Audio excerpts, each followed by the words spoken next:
اور آپ کے لیے ایک اور خوشخبری بھی ہے آپ سب کے لیے، اور وہ خوشخبری حدیث میں آتی ہے کہ if Allah intends good for someone then he afflicts him with trials، صحیح بخاری۔ اگر اللہ رب العالمین کسی کو پسند کر لیتے ہیں، کسی سے محبت کرتے ہیں، تو اللہ تعالیٰ اس کی طرف ٹرائلز کو بھیجتے ہیں، ٹیسٹ کو بھیجتے ہیں، اسے ٹرائی کرتے ہیں، اس کا امتحان لیتے ہیں، کیونکہ سولجر کی ٹریننگ اور ہے اور کمانڈر کی ٹریننگ اور ہے۔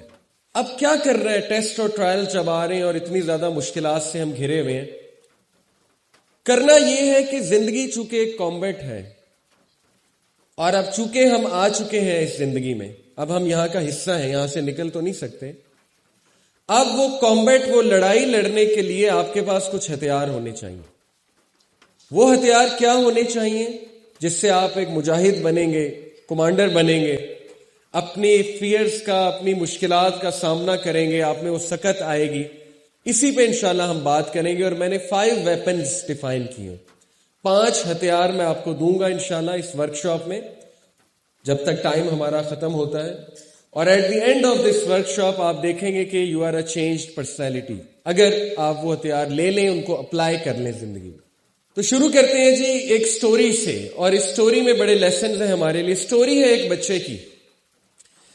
یہ بچہ وہ بچہ تو نہیں ہے جس کی سٹوری ہے، یہ ویسی ایک پکچر ہے، یہ آپ کو دکھانے کے لیے میں نے پکچر ڈالی ہے۔ اس کا نام تھا سلیم، رشید اس کے والد کا نام تھا، اور یہ ٹرو سٹوری ہے، یوٹیوب پہ سٹوری موجود ہے۔ اس کے والد کا نام تھا رشید، اور وہ ایک انتہائی نان سیریس، کیئرلیس آدمی تھا۔ ہوا کچھ ایسے کہ اس کی وائف پریگننٹ تھی، اور اسے بار بار کالز آ رہی تھی کہ آ جاؤ، آپ کی وائف کی طبیعت خراب ہو رہی ہے۔ لیکن وہ اس وقت کیا کر رہا تھا، اس نے خود بتایا، سٹوری میں نیریٹ کیا کہ اس وقت وہ اپنے دوستوں کے ساتھ بیٹھا پارٹی کر رہا تھا، اور بہت کیئرلیس لے رہا تھا اس معاملے کو۔ پھر اسے جو آخری کال آئی وہ یہ تھی کہ اب آپ کی وائف بہت ڈینجر میں ہے، ہم اسے ہاسپٹل لے جا چکے ہیں، آپ آ جائیں، آپ کو آنا چاہیے۔ بہرحال وہ اکتا کر اٹھا، اس کا دل نہیں تھا، دوستوں سے اٹھے، ہنسی مذاق چل رہا تھا، وہ اٹھا، اٹھ کر جا رہا تھا تو راستے میں ایک بلائنڈ فقیر آیا، ایک اندھا فقیر آیا، اور شرارت سوجی اس بندے کو، بڑا شرارتی تھا، ہنسانے کا بڑا دل کرتا تھا، لوگوں کو بہت ہنساتا تھا۔ اس نے کیا کیا کہ فقیر کو ٹانگ اڑائی، فقیر گر گیا۔ اب جب فقیر گرا تو اس کے دوست ہنسنے لگ گئے، وہ بھی ہنسنے لگ گیا، اور یہ کر کے وہ آگے چلا گیا۔ فقیر اندھا تھا۔ جب وہ ہاسپٹل پہنچا تو اس کو ایک خبر ملی کہ اللہ نے آپ کو بیٹا دیا ہے۔ بڑا خوش ہوا، لیکن ڈاکٹرز کا چہرہ ذرا اترا تھا، گھبراہٹ تھی ڈاکٹرز کے چہرے پہ۔ تو ڈاکٹرز نے کہا اللہ نے آپ کو بیٹا تو دیا ہے، لیکن انفارچونیٹلی وہ دیکھ نہیں سکتا، وہ بلائنڈ ہے بائی برتھ۔ تو رشید کہتا ہے کہ جب ڈاکٹر نے مجھے یہ نیوز سنائی کہ میرا پہلا بیٹا، اس کا پہلا بیٹا تھا، وہ پیدا ہوا لیکن بلائنڈ، تو مجھے ایسے لگا جیسے کسی نے بہت بڑا پہاڑ میرے سر پہ گرا دیا، اور مجھے ایسے لگا کہ بس ابھی زمین کھلے، میں اس میں دھنس جاؤں، دفن ہو جاؤں، اور مجھے موت آ جائے۔ پھر ایک اور بات اسے پتہ لگی آگے جا کر کہ یہ تو کرپلڈ بھی ہے، چل بھی صحیح سے نہیں سکتا، یعنی دو پرابلمز، ایک تو بلائنڈ، اوپر سے کرپلڈ۔ تو اس نے کہا جی کہ اس بچے سے میں نفرت شروع کر دی، اس بچے کو میں نے بوجھ اور پنشمنٹ سمجھنا شروع کر دیا۔ کس چیز کی پنشمنٹ؟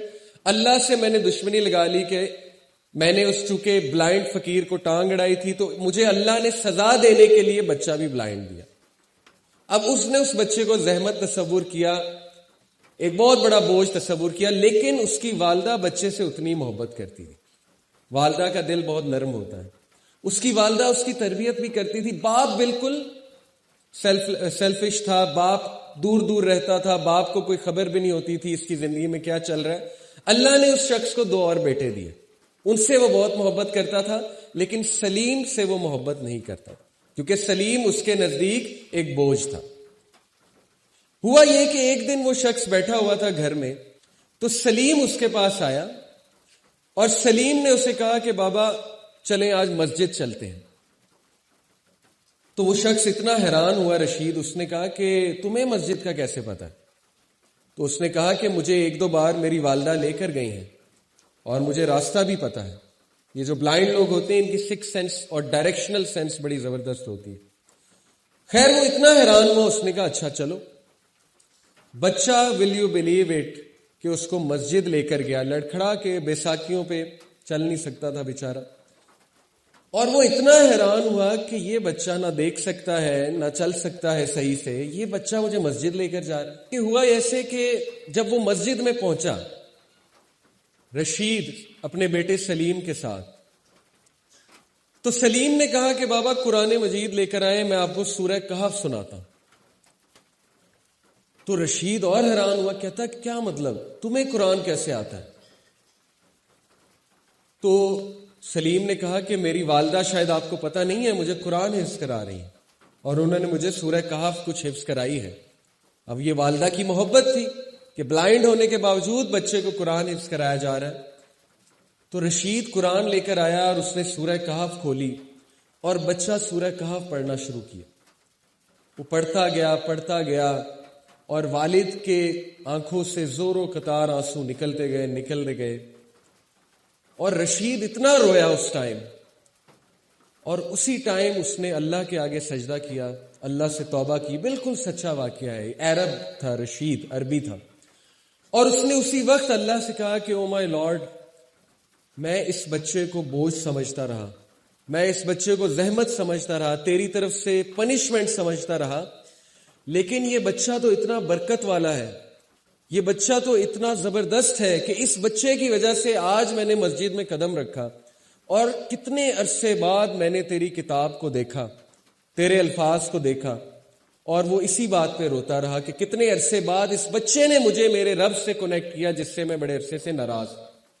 یعنی وہ اللہ سے ناراض تھا، لیکن اس بچے کی وجہ سے اس کی اللہ سے دوستی ہوئی، اور یہ اس کا ٹرننگ پوائنٹ بنا. اور پھر واقعہ کچھ ایسے جاتا ہے مختصراً کہ وہ کسی دور دراز علاقے میں گیا ہوا تھا، اور وہاں کچھ زیادہ ہی مصروفیت اس کی ہو گئی، تو پیچھے سے سلیم کی ڈیتھ ہو جاتی. اس کو بخار ہوتا ہے، گردن توڑ بخار، اور سلیم کی ڈیتھ ہو جاتی ہے. تو رشید جب گھر آتا ہے اسے پتہ لگتا ہے کہ سلیم کی ڈیتھ ہو گئی. پہلے تو پوچھتا ہے آ کر کہ میرا بچہ کہاں ہے، کیونکہ سب سے زیادہ محبت اب اس سے ہوتی ہے. وہی جس کو وہ رحمت سمجھتا تھا اب اسی سے سب سے زیادہ اس کو محبت. تو ماں نے بتایا کہ اللہ کی امانت تھی، اللہ نے دی تھی، اللہ نے واپس لے لی. تو رشید اتنا روتا ہے، لیکن پھر ایک جملہ کہتا ہے کہ اے میرے رب مجھے سمجھ آ گیا. جب تک اس مشکل کا، اس بچے کا ایک مقصد تھا میری زندگی میں وہ رہا، اور جب وہ مقصد پورا ہوا تو آپ نے اس بچے کو اپنے پاس بلا لیا.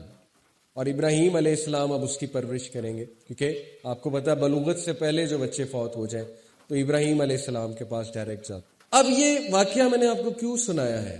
اس واقعے میں بہت سے لیسنز ہیں. ایک سب سے بڑا لیسن، ہو از سلیم؟ سلیم کون ہے؟ سلیم آپ کی زندگی میں وہ مشکل ہے جس سے آپ گزر رہے ہیں، جس کو آپ فیس کر رہے ہیں، اور وہ مشکل آپ کے ساتھ رہے گی. کچھ مشکلیں آپ کے ساتھ رہیں گی، جتنا جلدی قبول کر لیں اتنا اچھا ہے. لیکن وہ مشکل زحمت نہیں ہے، وہ مشکل رحمت ہے. جیسے سلیم کو اس نے رحمت سمجھا، لیکن اصل میں وہ رحمت تھا. اگر ہماری زندگیوں میں مشکلات نہ ہوتی، اگر ہماری زندگیوں میں کوئی ٹیسٹ اور ٹرائلز نہ ہوتے تو ہم تو خدا بن جاتے، ہم تو کسی کی مدد ہی نہ کرتے. جو بندہ خود غم سے نہیں گزرا، جس کو خود غم کا الیکٹرک شاک نہیں لگا، وہ دوسروں کا غم کیسے محسوس کرے گا؟ جس بندے نے خود دکھ کو نہیں دیکھا قریب سے، وہ دوسروں کے دکھ کو کیسے محسوس کرے گا؟ تو سلیم سے نفرت نہ کریں، اپنی مشکلات سے نفرت نہ کریں، اپنی مشکلات کو قبول کریں. اور وہ مشکلات لکھی ہوئی تھی لوہے محفوظ میں، وہ آنی ہی آنی ہے. ان کی وجوہات بہت سی ہو سکتی ہیں، لیکن اب چونکہ وہ آ چکی ہیں تو خیر کی امید رکھیں کہ ضرور ان کا کوئی مقصد ہے. مشکلات ہمیں ہمبل کرتی ہیں، ہمیں عاجز کرتی ہیں، اور اگر مشکلات نہیں ہوں گی تو پتہ نہیں ہم خود